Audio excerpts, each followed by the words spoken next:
Welcome to the OFX podcast. I'm Dave Claxton. Along with me, as always, is the hungover half pint, Bethany McChesney.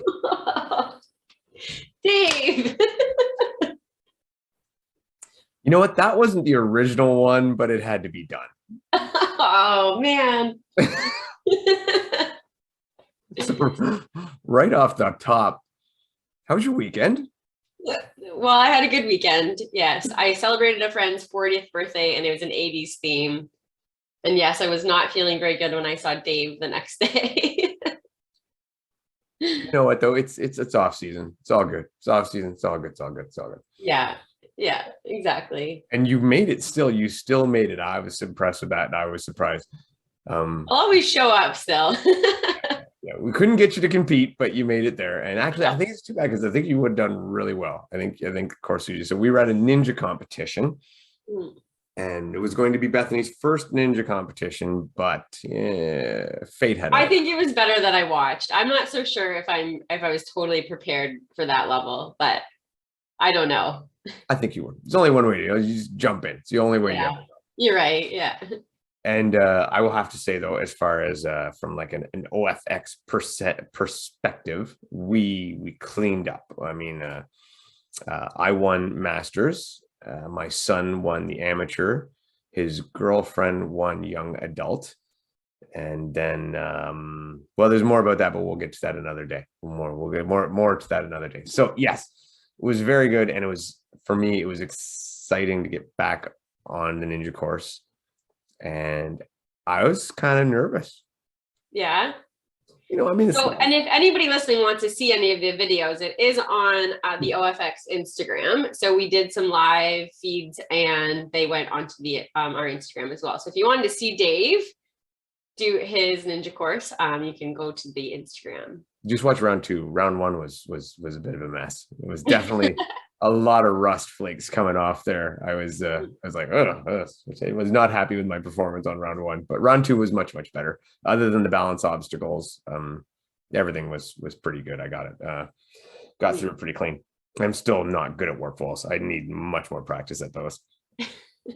I don't know. It just I don't got it. It's that tiny little field mouse stride of mine does not work on the warp walls. Yeah, exactly. Yeah. But yeah, we did live stream it and it went really well. And we didn't really promote that we were going to live stream because it was a test to see how it went. And you know what? It was pretty easy. It was. And I definitely look forward to doing more of that. And it gives me hope that, let's say, I don't know, a DECA or High Rocks get up here to Canada, that we would be able to manage to put in a pretty good live stream of one of those. Just saying. So the other thing we had going on, and we're not going to take up too much time today, but the other thing we had going on was OCR Stars finally finished. Yeah. Finally finished. It was 3 weeks.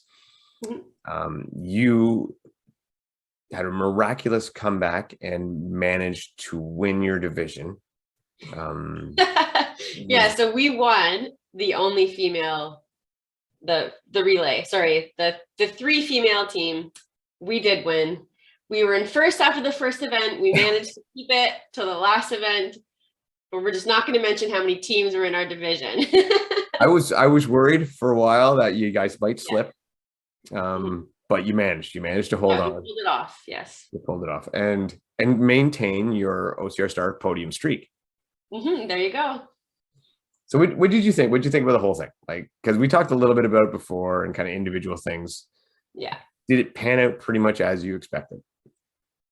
I always enjoy doing the team thing. To me, these workouts were just nothing. They didn't excite me. So I wasn't going to do the individual. I also, with my Achilles coming back, I didn't want to sign up for running a hard 5K because I know if a gun goes off, I can't hold back. So I did the team thing for 2 reasons. One of them was I didn't want to do a hard 5K by myself with my Achilles, and I really wasn't super excited about the workouts. So to me, with a max deadlift, as one of the challenges in a second workout. And to me, the max deadlift was where all the points really were, unless you have some astronomical dead hang. So max deadlift, pull-ups, and then, which you're not going to make up anything with the weighted pull-ups, and then your dead hang. So like I never do max deadlifts ever. And so that basically then is out. And then the last event was just really, really heavy. I managed it. So with your thrusters and toes to bar, heavy thrusters, so 35-pound dumbbells, I could do it, but again, it's just really not working to my strengths at all. But I probably enjoyed the third workout more than I expected, but the second one to me was just nothing I would have ever got excited about. The max deadlift and the max dead hang, and actually Aaron Newell will probably like hearing this because we had a bit of a discussion about this today. Neither one of those things have anything to do with OCR. Mm-hmm. And some people might say, sure, max deadlift, but max dead hang doesn't, but it really doesn't.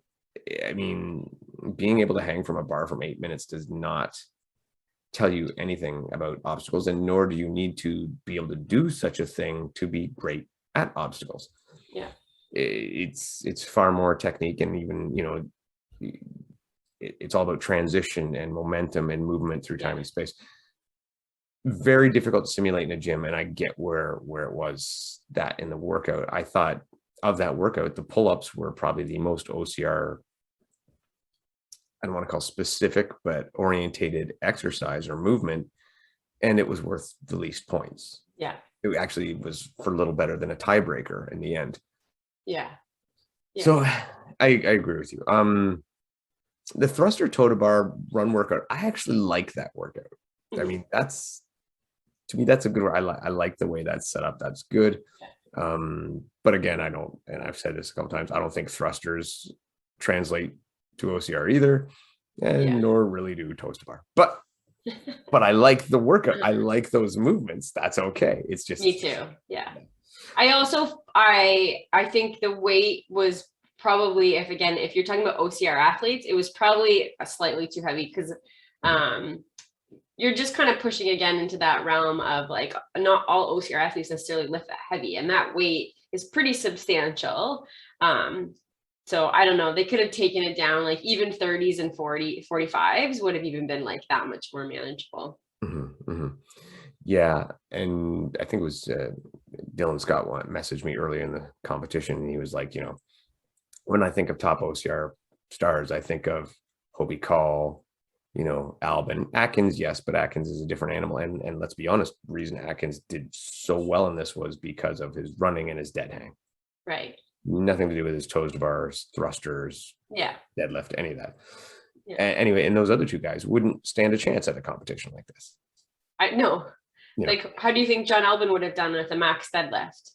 I think that John would have said, fuck this, and walked away. And yeah. Right.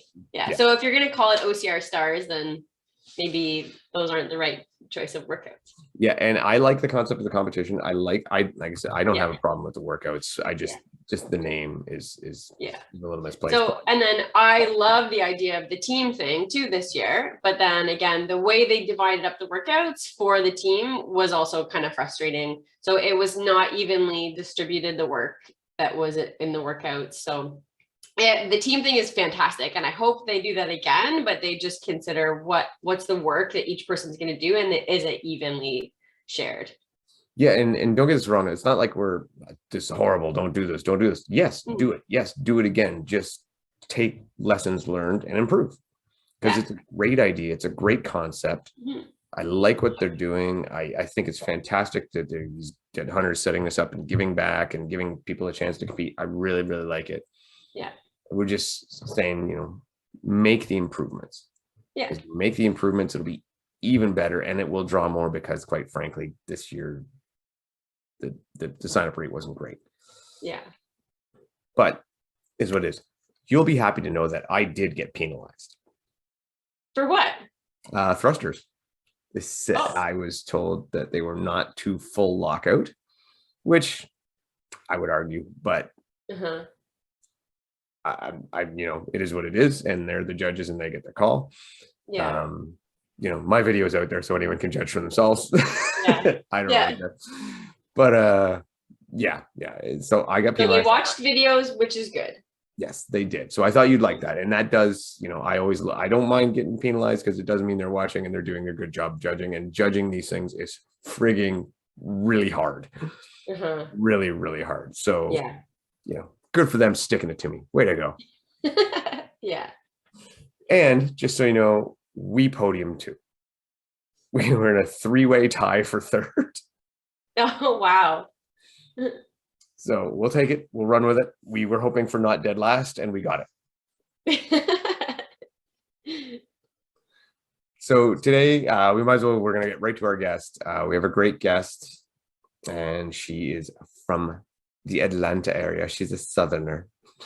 Anyway, she's a good friend and an amazing athlete, and she's had a really big breakout year. So let's get to Rachel Waters. Adulting is hard. yeah, gosh, it is. Okay, so I'm gonna hope it doesn't fall. We'll see how I can I don't know if you've ever seen us do one of these things. I wish you could. We're pretty low key. I wish you could see all the stuff, like, up against my phone on my desk, like boxes, like holding it up. That's like the official way to do it. So you should actually see my whole setup here. Bethany's setup is the best. It's like a water bottle, a box. Yeah. It's good. Yeah. Okay. I think we're good now. Sorry. The best one I ever did, I recorded with Matt once. And I think this was actually when I was working at the build crew for Spartan, and I recorded with Matt. So I had to take off for lunch to record, and I had the phone propped up on the steering wheel with a Kleenex box and a tape measure. Yeah.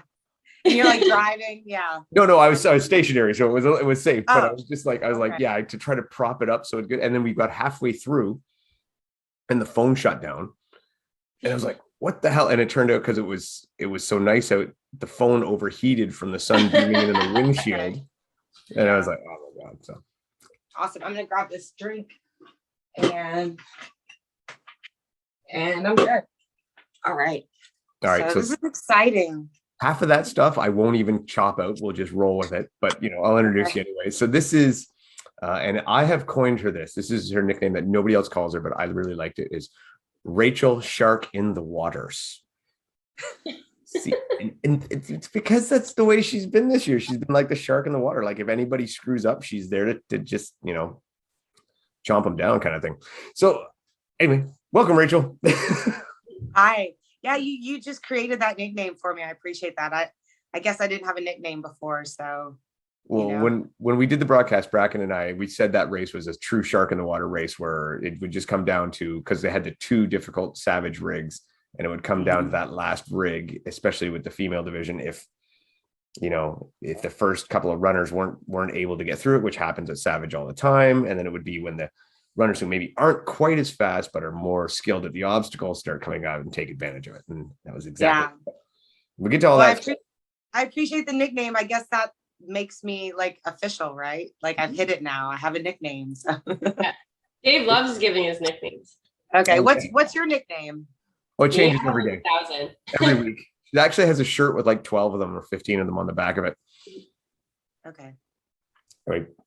They're all alliterations. Yeah. So Rachel, we've seen you everywhere this year. So you're at Savages, Spartans, you've done some DECA stuff. You do ultra stuff. So how do you more define yourself then in the OCR hybrid racing? What do you love the most?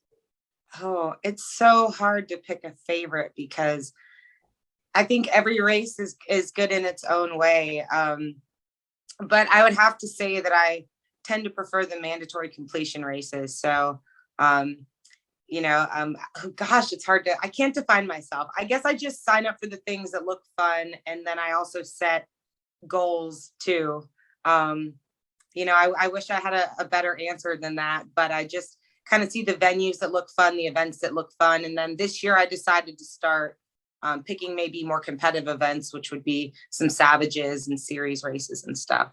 But I don't like to put myself in a box because I just kind of sign up for what looks fun and then kind of build a calendar around that, I guess. Well, and that's kind of the neat thing about being a hybrid athlete, we call them, because you can just shift your training around and you do functional fitness stuff, you do running, and then you can just kind of jump in all these different things. So that is the cool thing about what we do, because we can totally do that. What was your experience like then with doing the DecaFit? Oh, that hurt. That hurt in such a different way. But I really enjoyed it. It was just a really different environment because, I'm so used to being literally out in the woods, maybe with other runners, but a lot of solitude, with OCR, a lot of quiet, and you're inside. And so it was really neat to be just in a total gym environment. And that's not an area where I've spent a lot of time I don't have a CrossFit background. I haven't really done indoor competition. So I just love the energy there. It's just so neat because with such a small course, you get to see all the other racers. You really get to be a part of it as a spectator. So I loved it, but boy, it hurt. Yeah. In that race, it came down at the end to a bit of a ram burpee competition between you and Heather White. And hi, Heather, how you doing? I know you and Heather are close, your buddies. What was it like competing with her right at the end? Oh, well, I mean, it was great. And what's funny is I ran off course. So her and I were just fighting the whole time. And it was really exciting because she was getting me on the stations and I would get her on the run. And so it was either the last or the next to last loop. And I had pulled ahead on the running, and then I turned off and went the wrong way around some bathrooms, and she yelled at me. And by the time I got back, I was behind her and I just couldn't. And then we had to hit, I think, the sled. It was before the sled. And then, she got that gain on me, but that was good. I mean, she is tough. I mean, she is just killing it in High Rocks this year too. And, but I liked it because it just pushed me in a different way. And what's funny about that event is when I looked back at the pictures, my lips were blue. I mean, I was not breathing through that thing. I mean, I was so uncomfortable pushing it at a red line pace, but I would definitely do it again. And I did a High Rocks right before COVID. I did the Dallas 2020, and that kicked my butt, but I loved it. So, I mean, I think it's a really neat kind of spin-off sport. It's sort of like, I guess, CrossFit and running put together, a little bit of OCR feel to it. So love it. Yeah, that's why we coined the phrase hybrid racing, and we like promoting it everywhere. That way we can, be part of something. That was me. We made that. It is. I mean, it's really cool because I love that you get to do the stations, but I also love the running. So, but I don't know. I didn't fall in love with it so much that I want to stop running in the woods to focus on those. But I would definitely, with the opportunity, compete in those events. When did you start running in the woods? When I start running in the woods? Yeah, when did you get into all this? I mean, we don't know when did the background. Okay. So I guess I'll give you my quick bio on how I fell into obstacle course racing, I guess. I didn't grow up in a sports family. I didn't play sports growing up. I mean, I played outside, but I wasn't an athletic kid. It wasn't a part of my identity or anything. And then in high school, a group of friends and my sister and I walked onto the track team our sophomore year because you could. It was one of those teams where they don't cut you. You can there's space for everyone on the track team that will show up to practice, basically. And so, I'd be in the third wave of the 4x400 relay or something. There's a little spot to put the slow kids in. So anyway, I walked onto the team.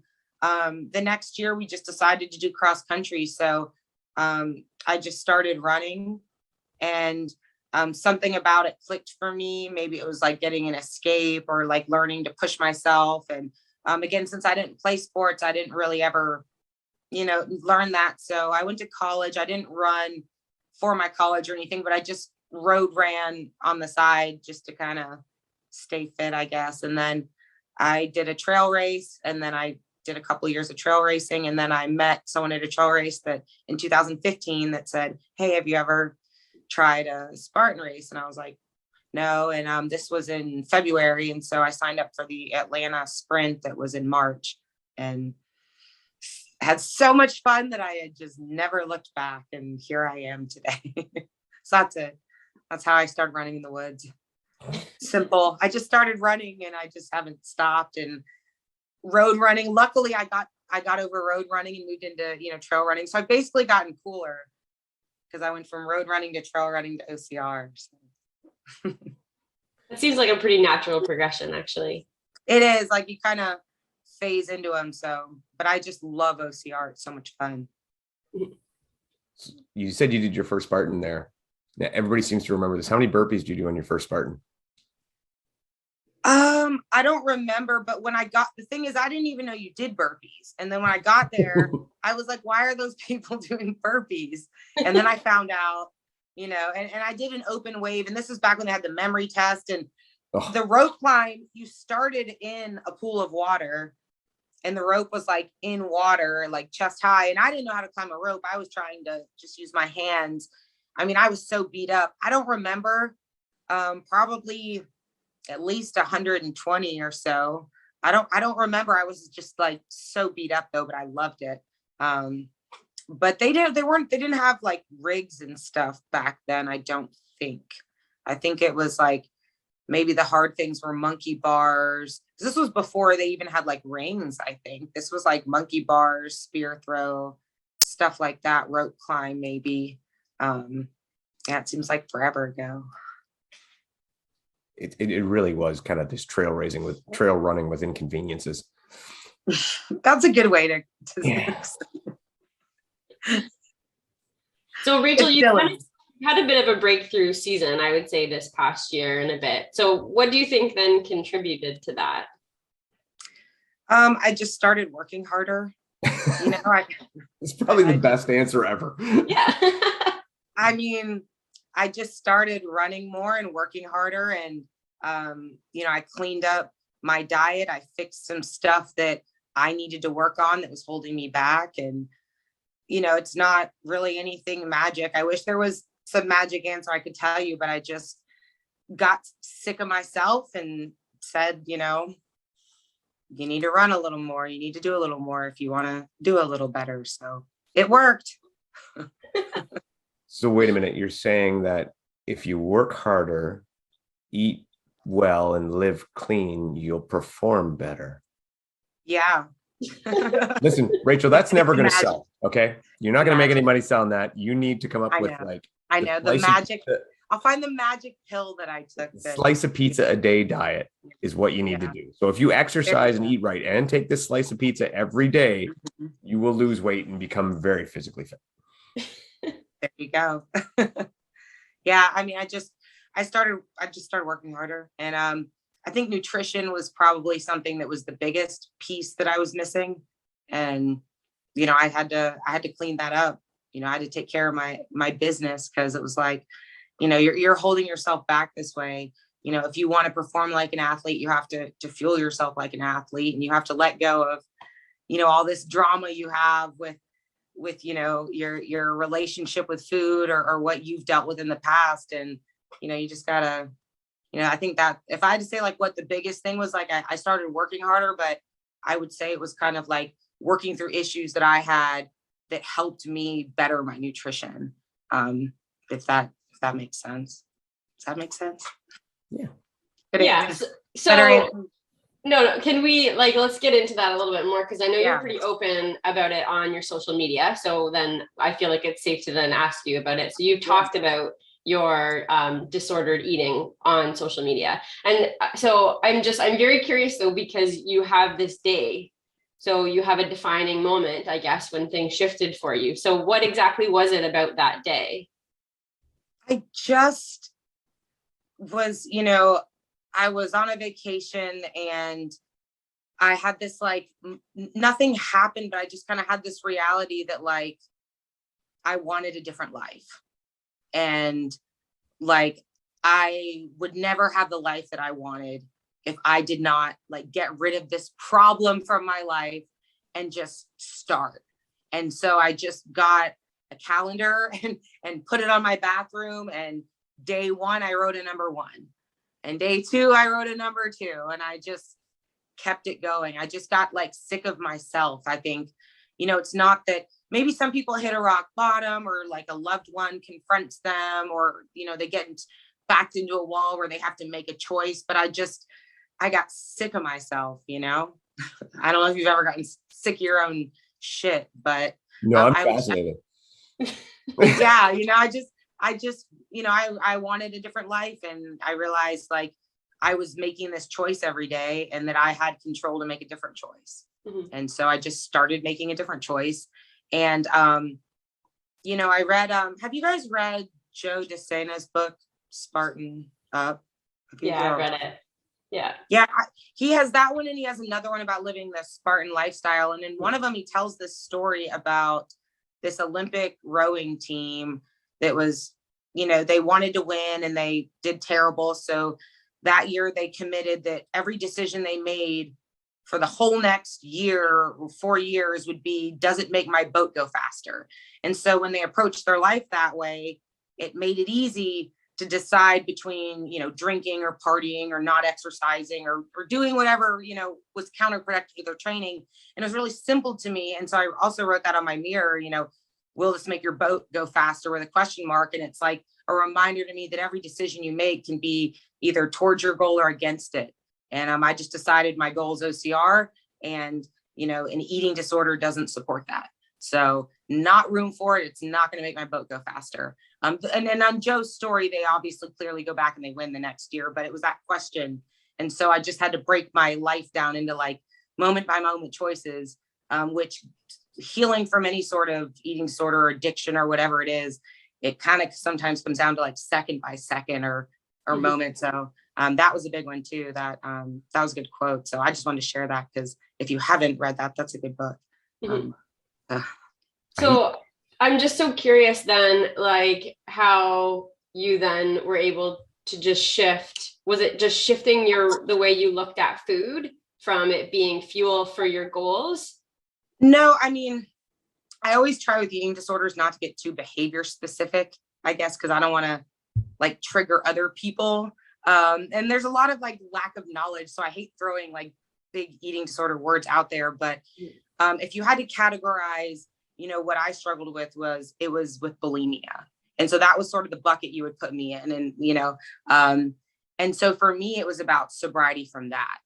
So that's a little bit easier to define, I guess. Right. As far as moving forward. Right. And it's like the behaviors of that type of illness, they can't thrive in conjunction with athletic performance and, winning races or even feeling physically, well in your training and stuff. So for me, it was, having to basically shift into sobriety from that, if you will. Yeah, I guess that makes a lot more sense actually, because it would be a defining day because it's a more specific behavior, I suppose. So and I try not to put too many words like that out on social media, because then people start to pick and ask questions, and I don't like to. I'm happy to talk to people about it or talk in person like this, but and I think there's a lot of ambiguity around it too for people, because there's like spectrums of gray area of the way that people struggle with their relationship, either physically with food or even just the way they perceive it. So. Yeah, and also the whys, I think. So there's so many other things behind it, and why even understanding that it's the tip of an iceberg. Right. You're seeing this like tip, and underneath it is all of this like whatever baggage it is the person has, Yeah, exactly. Yeah. So really letting go of that, I would say, was the biggest single trigger to propel me into a better season.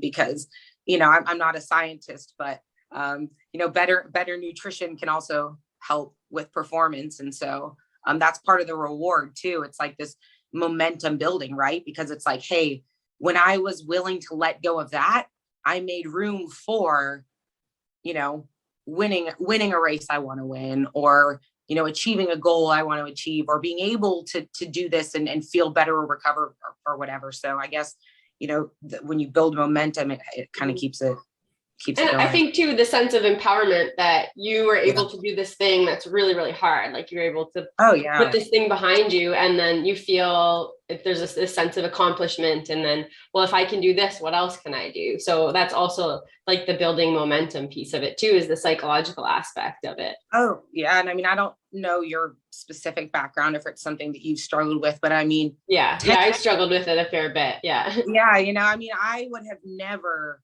the 10 year ago me would never have believed that I could have been at the point where I'm at now. Like, I never thought that I could. I really didn't. Like, I was so enwrapped in it for so long that like, I would have never perceived, like I never even thought it was possible, you know, and you just one day at a time somehow get there, you know, and it doesn't mean it's behind me. It's there like every day, but that's why I still have this calendar, and I might have a calendar for the rest of my life if I have to, you know. I just have this number going, and I also know that maybe one day, you know, there's going to be a number one again, but that's just part of it. And you sort of build off momentum, you know. I mean, I'm not a recovery expert. That's, I guess, what I perceive for me. I don't know. Honestly, I think it's amazing. I think it's great that, like, the way both of you have struggled and overcome and shown such strength. I think that's unbelievable. I honestly cannot relate to that kind of thing where I have had to fight something like that. So it just impresses me all the more to see what you've done. Now, with your timeline, a lot of this kind of happened, like, did the whole year off from COVID, did that actually help you kind of increase your fitness and your strength and get you know, in touch with the eating disorder and come to a better place? Did that break actually be a bit of a benefit to you? Yeah, I think, I mean, because I also last year made a big like career change. I left like a toxic job of like 6 or 7 years to, you know, which was also a big life change. But I think that, you know, maybe I guess maybe the time off from racing inadvertently gave me, you know, more time to not have the stress of racing, or, you know, it did give me a chance to work on, you know, fitness and working out, and, you know, because when you're not racing, you can get a schedule, you're not getting beat up every weekend or traveling. But yeah, I think the time off was good. It was a good time for just me personally, because again, I was able to make, you know, a big career change, like really make big changes in my life to, you know, to have better. But yeah, I think the time, I'm sure that all the turmoil in the world, I guess, I'm not sure. I'm just glad to hear that, like, your turning point wasn't actually Marion made, where you actually lost to me. And I thought, you know, that might have been turned you around, because that would definitely be a low point for me. If I had lost to someone like me, then I would have thought that would be rock bottom and time to turn things around. Dave was just looking for his opportunity to slide this in, by the way. that he beat me and Marion. That was like the last race. That was right when COVID, because that was the beginning of March of 2020. I mean, that was the last thing any of us did for OCR wise forever. Yeah. But yeah, Dave did. You beat me pretty good too. Yeah, you did. You beat everybody. Yeah. I think I was still like 4th or 5th overall, but right. You were 4th overall on that day. And it was not that far, honestly. I think you were about 2 or 3 minutes behind, but that course also very much favored me. That was a very good course for me. It ends with like 14 obstacles in 200 meters. So that had the highest rope climb I have ever done. That wasn't really high. It had to be a good 20 plus feet. Yeah. Like a insanely high rope climb. That was a fun event. That was good. Yeah, you did beat me, but you know that's just okay. So you know, going there and Riley can attest to this. That was my one thing. I'm like, oh wow, if I can stay ahead of Rachel, that'd be a hell of a day. Hey, if I was your marker, that's good. That's good. Yeah, absolutely, for sure. That was my highlight of it, was for sure. But yeah, that was fun. I'd like to try to get. It's just there's so many races. It's so hard to. I wish I could cut myself in half so I could race twice. You know. I would like actually for you to talk about a race that you did that Bethany probably knows nothing about, because it was a little 24-hour race called Casa Garcia. Oh, that was fun. So kind of lay that out for Bethany, because she'll have no idea what that's like. Oh, it was super fun. It was November of 2020, which was really exciting because there was like nothing going on in OCR. And so this awesome couple, Melissa and Danny Garcia, they live in Tennessee, and on their property, because they've got, you know, a house on land, they had built obstacles for themselves to train on, and they decided to put an event out. And they were able to create, it was a 1.25 mile loop. And I mean, it had these like horrific switchbacks through a cornfield to get to, you know, a 1 1/4. I mean, just this like torture zone of switchbacks through grass, you know, on this flat Tennessee land, but they got 1 1/4 out of it. And actually the loop, I mean, there were about 20 obstacles out there, but they didn't do, you know, 20 obstacles for 1 1/4.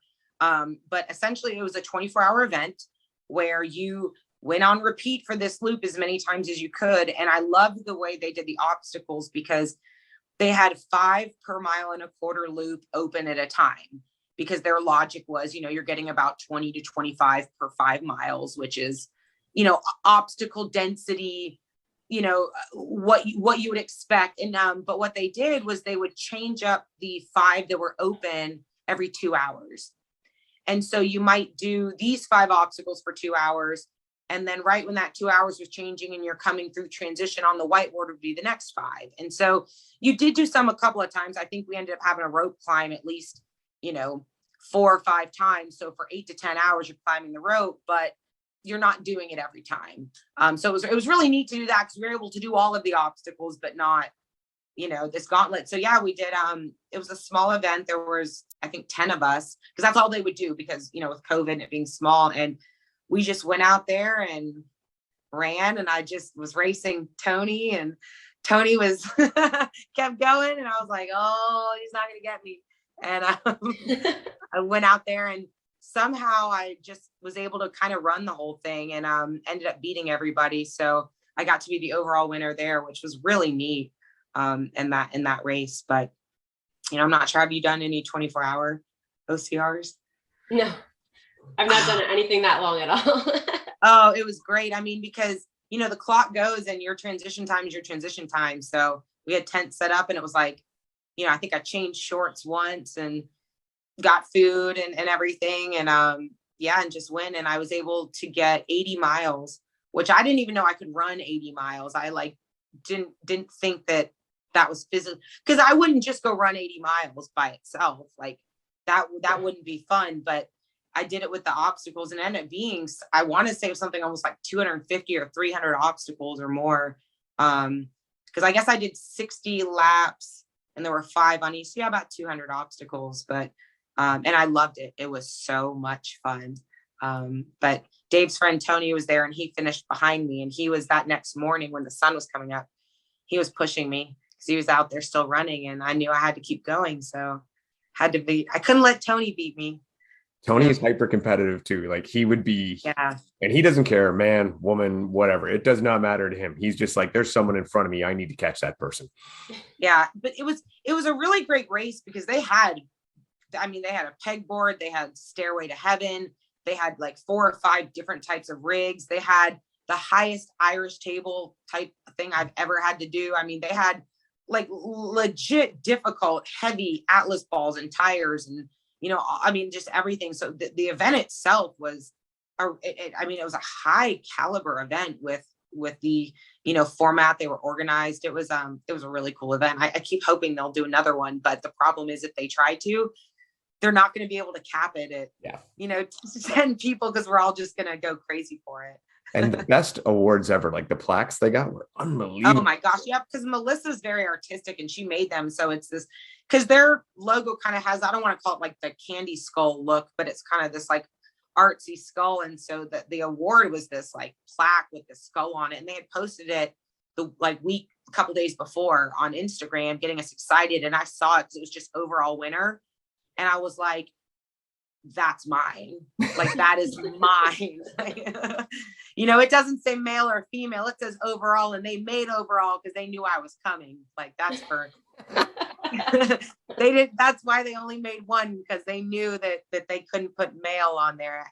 They had to do it. So I decided it was mine before I showed up. So that's part of it. You could have let Tony know, and he would have been less stressed than if he had known that right away.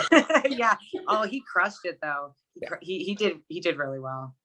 So the reason I even bring that up is because that seemed to me was that like your gateway drug to these other ultras that you've now done, to like you were out at Telluride this year. Oh no, because you know what, I did World's Toughest Mudder in 18 and 19. Okay. So yeah, so I had I had done, so Casa Garcia was my third, and then Telluride was my fourth.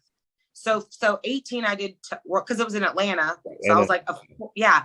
So 18 and 19 I did it. So it's like every year now I've done a 24-hour. So it wasn't Casa Garcia wasn't my first rodeo, but it was definitely different because it was like more running and more obstacles. Don't get me wrong, Tough Mudder has obstacles, but they're not these. Casa Garcia's, you're doing everything yourself. You're actually like doing rigs and stuff, not just kind of these over walls and like help.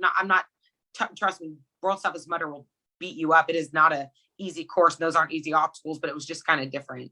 But no, but I think that it unlocked something in me that day, because I'd run the 2 World's Toughest Mudders and they were the most painful experiences of my life. And then I was at the Casa Garcia and I kept waiting for my legs to get tired. I kept waiting for my inability to slow down. But then, you have to like kind of also look in the context of, this is now about 5 or 6 months into my sobriety journey is Casa Garcia, right? When we're talking about recovering from an eating disorder. So when I had done World's Toughest Mudder and things in the past, that had been under like my sick self, the self that wasn't taking care of myself. And so for me, that event was a really pinnacle event for me, because it really showed me, there hadn't been racing that year, but I'd been putting in the 6 months of eating right and then starting to do more work and everything, work on myself. And it was this first taste of like, wait a minute, like this is a little different when you fuel your body correctly. Like there is more potential here, Rachel. Like you aren't stuck where you are. And so that race, I kept waiting for like the wheels to fall off or whatever. And they just kind of never did. And then a couple, 2 weeks after that, I went and ran a Savage race in Charlotte. And I'd never been able to get better than third at a Savage race. I mean, I've been the queen of fourth. If you looked at like Savage race statistics, I probably have the most fourth places of any pro woman that's ever run Savage races. That's just where I found myself for about 5 years or so. It is fine. I can't complain about fourth, because there's people behind you. But anyway, 2 weeks later, I went and got my first second place there. And it just it reminded me that I was on the right path.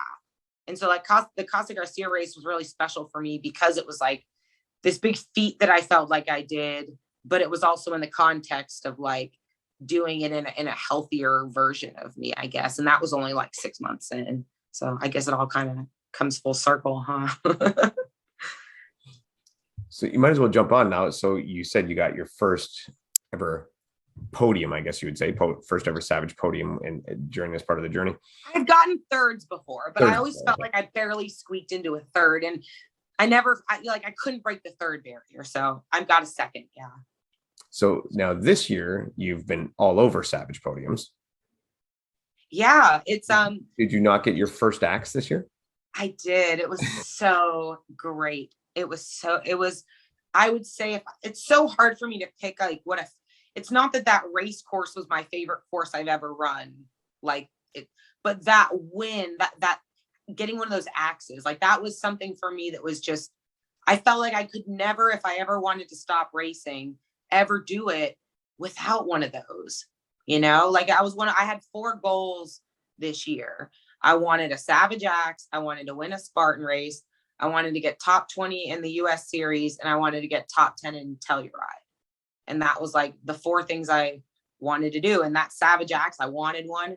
And I just knew that if I showed up, I had to show up to more of them, because I was only doing Atlanta. So, if you only do it 2 times a year when they come to Atlanta, you can't be butthurt when you don't get your axe. You need to actually show up, And so I went down to Florida, I started going to Charlotte and stuff. So yeah, but I did get one in Atlanta. So that was cool too, to get one in my hometown, because all my friends are here, and so that was special. It was great. And you got your Spartan podium? I did. I wanted 1 gold, and I've got 3 so far. And I say so far because I'm going to do the Central Florida trifecta in December. So there's still 1 race weekend left. So, there might be another one. But yeah, I got the Spartan. I wanted one and I have 3, so that's pretty good.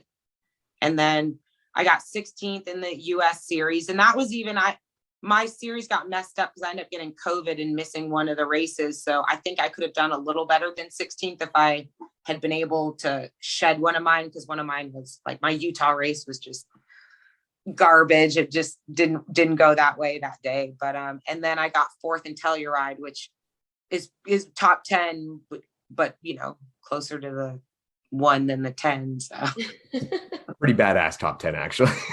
that I was not expecting that, actually. I thought when I went into it, I thought I might get like, I was hoping to like squeak into like a 9th or an 8th, maybe, kind of just like tail end the back of the 10, and then it just like finished. And I went and looked at the leaderboard and I'm like, 4th, like, huh? How am I guess I'm in 4th. So, you know, I didn't expect that. 4th is even more impressive when you talk about the 3 women that were in front of you. I mean, you're looking I know. Katie, Yeah. Rhea, Coble, and Chikorita. That's a pretty all-star list. It's not like you were picking your shots. No, I know. I mean, they were great. And then what was really cool about it was like Telluride, like, didn't even really hurt me. It was so weird. Like, I really wasn't sore from it. I know that just like, so the whole thing was like bizarre to me because I like hiked most of it because it was up at altitude. We're at like 10,000 feet. I live in Atlanta. I mean, I live in like sea level. So I couldn't even run if I wanted to. And without, I mean, I just sort of power hiked most of it. And then I started running at the end. And then I somehow like ended up passing people that maybe bonked out from nutrition or maybe ran in the, I don't know. I mean, I wish I had a great dramatic story, but I was just out there having fun. I mean, it was so beautiful. When you're on that course, I got to watch the sunrise and the sunset, you know, up in the mountains, because you're out there for 24, you know? And so I got to, I mean, the stars in the sky, it was absolutely gorgeous. It was the most beautiful place that I've ever raced. And I loved it. So, I mean, when they announced that it was in Telluride, I was like, oh, I'm going. I mean, that's beautiful. But yeah, I was surprised. I don't want to say I was surprised, but I was really excited to get 4th there because those 3, it's again, I finished behind 3 extremely, you know, great like endurance athletes. So, but Rhea just like crushed us. I mean, I think It's Rhea. Yeah. So, I mean, we were all done. And I mean, she was just still out there, but I mean, she was, you know, she was doing her own thing. She was racing herself, you know, she wanted to, you know, see what she could do. And she didn't care about what the rest of us were doing. And I think we all did that. When you run a race like that, you know, it's kind of can be your best thing, instead of the biggest mistake I see in a lot of those big long races, that everybody's so worried about what everybody else is doing that they go out too fast.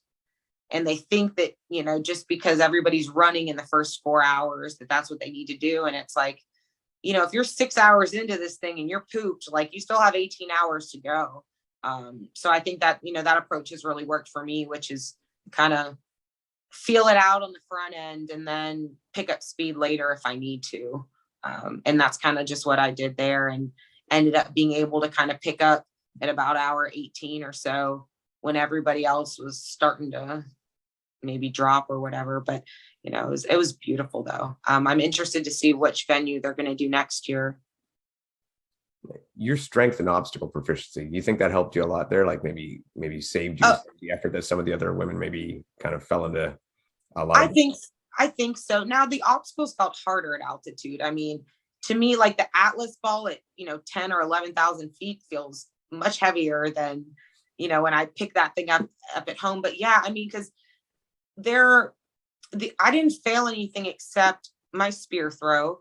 And then I kind of, with Olympus, I sort of did like the minimum attempt. I know I'm going to do the penalty loop anyway, because I knew I didn't want to do Olympus 7 times. And I knew that like if I did it 7 times, I'm going to rip up my knees. I'm going to blow up my grip. I'm going to halfway across it. You know, they had what I actually liked that they did was they put carries on the penalty loops.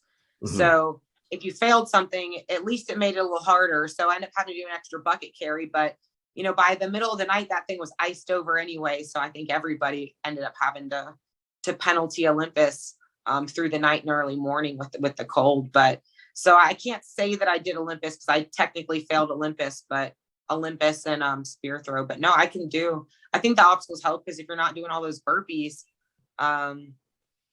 you know, but Spartan obstacles to me, when you've done Savage race, you can then go to a Spartan race and it's just not so bad, you know. It's not so bad. Again, it's trail racing with inconveniences. Yeah, it's you know, they're not easy. It takes its toll on you. You know, the metal was really cold. I mean, it's not that it's simple. You can, and I do slip off of a Spartan thing here and there. In Atlanta, I had to chicken wing some rings, which was, you know, a desperate effort, but you know, you got to do what you got to do. It's not worth 30 burpees to not chicken wing it if you know you have to. But yeah, Spartans, I like their races I like their venues. I think Spartan does the good venues. So, you know, and I see why they can't do mandatory completion. I mean, look at the numbers they're pushing through those races. You can't have they have thousands of people. You can't have elites like retrying stuff for 2 hours, you know, while you then have open weight people and court martials and all that. So, I mean, I don't know. They're all fun and hurt in their own way. But yeah, Telluride was awesome. It was great. So we'll throw a couple of concepts at you for a sec here. I think Bethany has something else too, but I want to throw a couple of concepts at you first. So a Savage 24-hour race. How do you think something like that would go over? And a Savage series, a point series for a season? Yeah, I think that a point series would be really cool. I was actually planning on trying to hit up more Savages next year and check out some of the venues like up in the north and stuff, and that I haven't been to, like in July. I think a 24-hour would be hard because I don't know that you can do mandatory completion on a 24-hour. I think any athlete, even at the highest caliber, can't always do perfection, you know? So I think that they would have to consider, you know, I don't know that they would want to get away from mandatory completion, but I just don't know. They'd have to either dumb down their obstacles or, you know, do time penalties. You know, I don't know what the answer is, but if they find one, I'll do it. You know, whatever they do. But I just don't, and I don't know what your thoughts are on that. Like, how would you get a mandatory completion 24-hour? Because again, even your top athletes are gonna fail it or at some point not be able to do something. I did a 24-hour mandatory completion before. Is that Platinum Rig? That one, but that's a team one, so I'm not even counting that. So what did they do? How did everybody get everything, or were they just less difficult, or what? At Platinum Rig? The mandatory one you did. Okay, so the other one I did was Shale Hell, 24 hours of Shale Hell at Shale Hill. And it was literally the hardest obstacles in any race I've ever been to. And it was mandatory completion for 24 hours. However, you had a choice when you signed up that you could go in the regular 24-hour race, which is just penalties for not being able to do obstacles, or you could do the mandatory completion, which literally, if you couldn't do it, you sat there till you could, or you dropped out. And it was insanity. It was a train wreck. So what was the completion rates like for the mandatory completion? Oh, like how many people finished? Yeah. 4. See, and I think 4 people. And I think that's the problem though, because like you can't have a championship race where like nobody can do it either. Yeah. So it's like, how do you? It was crazy. It was a crazy thing, but honestly, if they still had it, I'd recommend to anybody to try it, because if you want to talk about a mental challenge, sitting in an obstacle, to sit for an obstacle, people would just sit there all night because for like 40 minutes just trying to get your arms to work. Yeah, like if you're the only woman or whatever, you're like, well, I might as well sit here because the further I get, I mean, and I don't know I just don't like. They can't do it that way, you know, because then especially on the women's side, and I'm not trying to make a gender difference, but you know, I don't know what the answer is. They would maybe have to dumb down the rigs or something a little bit. Yeah. No. You know, for this one, they actually increased the difficulty of everything. So it was completely backwards. It was one of those just as complete sufferfest. We lost people on the first lap. I mean, you would, yeah. And I mean, it's just, 24 hours is a long time. Yeah. Now, I will say the one thing they did do that is if you were in the mandatory completion and you couldn't complete it and you had to quit, you could drop down to the regular 24-hour event and be a part of that. So Yeah. there was that as an idea. I think that maybe, if Savage could get a happy medium on like penalties or something, like I think it's really assessing what's a fair penalty. Because I actually think burpees are a good penalty, because 30 burpees, that slows somebody down and that wears you out. And that is a separator on a race, because that's, a minute and a half, 2 minutes, 3 minutes. I mean, for me, I know what I do them in. So, I think Savage could think of something, but if they do, I would do it. I'm in, sign me up. I don't know. I can't see Savage doing that though, because I think their whole thing is the obstacles themselves being at that level. So I think I don't think they'd want to dumb down their obstacles. No, and they've always been really good about sticking to what they're good at. Yeah. Like they added the blitz in like as a way to bring like a shorter distance available to the general public, so that not everybody can do 6 miles or 5 miles or 7 or whatever there usually are, but they're also not the type where they're gonna like change their what their identity is just to make a race to please the people. Right. Because people will ask them all the time, and if they're like, look, that just breaks away from our model, which is kind of this distance with these obstacles that are mandatory completion. I think they've been pretty successful with, I've seen a lot of other race series try to do too much and they tip over, you get confused, but I think Savage is really stuck to what they're good at. So, Yeah. But we'll see. Maybe a point series would be cool though, because that could just be based on, events that you do, or, best of 5 or best of 4 or something. Yeah. And a championship too, like a single Savage championship. Whether you call it a world championship or North American. I would definitely do that if they had one. I love Savage Race. They do good obstacles. I was a big fan of the blitz idea that they started. I know that I guess they're still only do one blitz where it's actually kind of competitive blitz. And I guess that's down in Florida, and that is on my radar to hit one day. I definitely need an age group podium at that blitz thing, because I can do the 6 miles or 7 miles. I just don't want to. It's just. And you'd like the blitz because it's, half the distance, but you still get the juicy obstacles on it. And that plays to my advantage.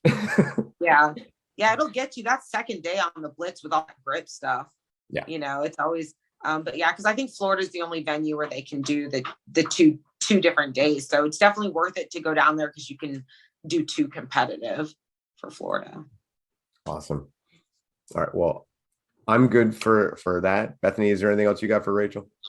No, that's great, Rachel. Thanks so much for joining us. It was awesome to get to chat with you. Yeah, thanks for having me, guys. And I hope you guys have a nice, I guess you're not having a holiday this week, are you guys? No. I'm so used to trying to be polite to people, but it's one of those like fake holidays we do here where we just eat and people spend money and stuff. So you're not missing anything. Well, happy Thanksgiving. Thanks, man. Have a good one, guys.